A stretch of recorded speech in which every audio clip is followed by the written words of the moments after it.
श्वेता और आप देख रहे हैं सत्यहिंदी.com। चलिए एक नजर डालते हैं अब तक की सुर्खियों पर। माफिया अतीक अहमद का बेटा असद अहमद और मकसूदा का बेटा गुलाम दोनों ही यूपी एसटीएफ टीम के साथ एनकाउंटर में मारे गए और उनके हथियार बरामद कर लिए गए हैं।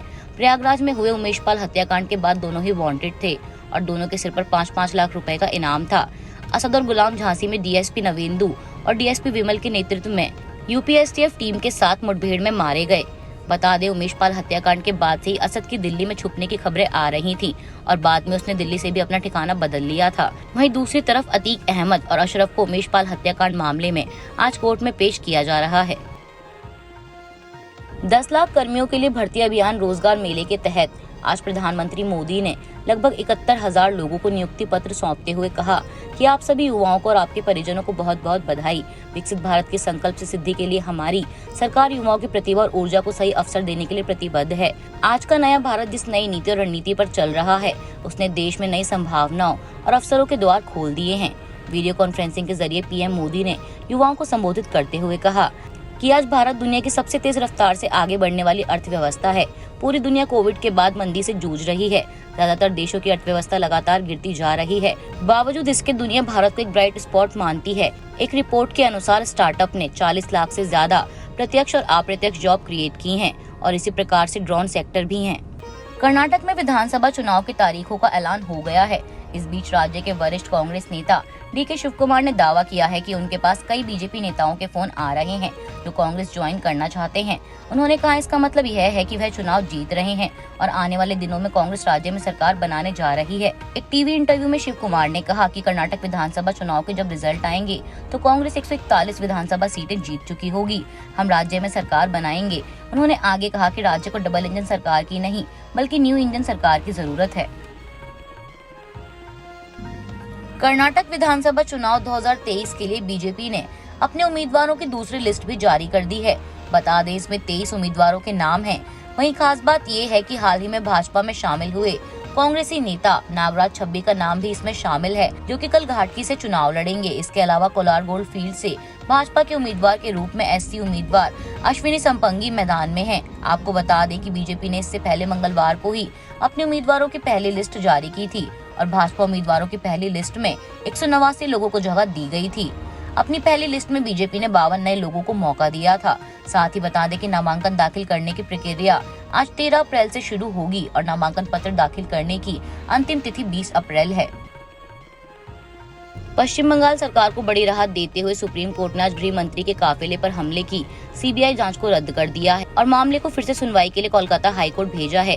CJI DY Chandrachud, justice PS Narasimha, justice JB Pardiwala की बेंच ने ये फैसला सुनाते हुए कहा कि कोर्ट ने कहा कि हाईकोर्ट ने राज्य सरकार द्वारा दी गई पूरी सामग्री पर विवेक नहीं लगाया और हाईकोर्ट एक बार फिर एक नई तरीके से याचिका पर विचार करे।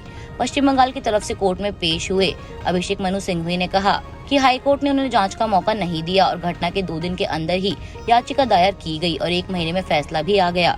इसके साथ साथ सिंघवी ने ये भी कहा कि हाईकोर्ट को बंगाल पुलिस की बात सुननी चाहिए थी और राज्य सरकार को न गृह मंत्री के काफिले के रूट की जानकारी थी और न ही उनकी मीटिंग को मंजूरी दी गई थी। साथ ही साथ उन्होंने सुप्रीम कोर्ट को बताया कि हाईकोर्ट ने ये नहीं देखा कि मामले में बंगाल पुलिस ने 21 लोगों की गिरफ्तारी की थी।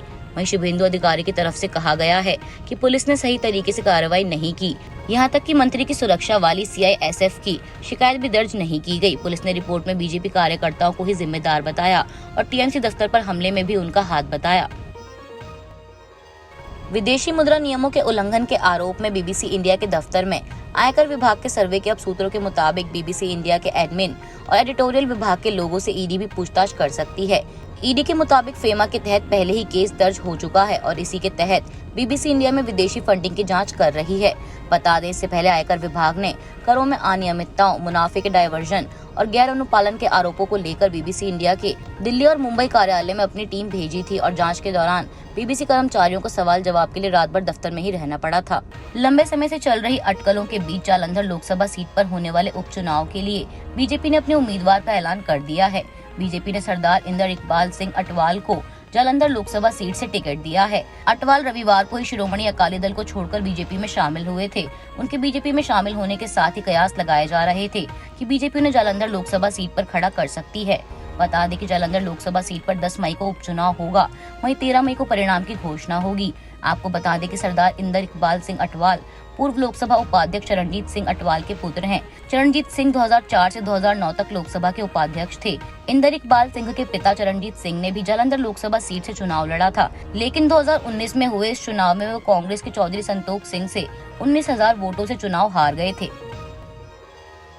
बिहार के मुख्यमंत्री नीतीश कुमार और उप मुख्यमंत्री तेजस्वी यादव ने बुधवार 12 अप्रैल को राहुल गांधी और कांग्रेस अध्यक्ष मल्लिकार्जुन खड़गे से मुलाकात की।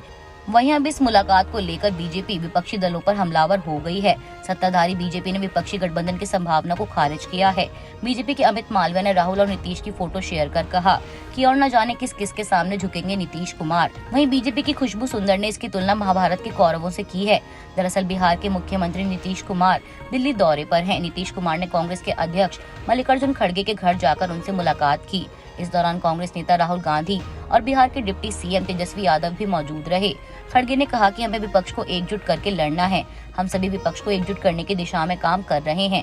अब ऐसे में माना जा रहा है कि विपक्षी नेताओं का एकजुट होना बीजेपी के लिए सबसे बड़ा खतरा साबित हो सकता है, जिसके चलते बीजेपी ने अब इस मुद्दे पर विपक्ष को घेरना शुरू कर दिया है। उत्तर प्रदेश में होने वाले मेयर चुनाव के लिए समाजवादी पार्टी ने अपने उम्मीदवारों की पहली लिस्ट जारी कर दी है।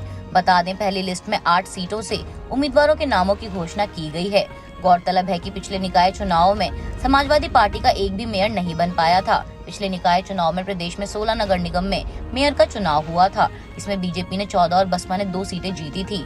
वहीं इस बार समाजवादी पार्टी पूरी तैयारियों के साथ चुनाव लड़ रही है और उसे उम्मीद है कि इस बार वह खाली हाथ नहीं रहेगी। आपको बता दें, इस लिस्ट में सपा ने अयोध्या से आलोक पांडे, गोरखपुर से काजल निषाद, प्रयागराज से अजय श्रीवास्तव, झांसी से रघुवीर चौधरी, मेरठ से सीमा प्रधान, शाहजहांपुर से अर्चना वर्मा, फिरोजाबाद से मशरूफ फातिमा और लखनऊ से वंदना मिश्रा को प्रत्याशी बनाया है।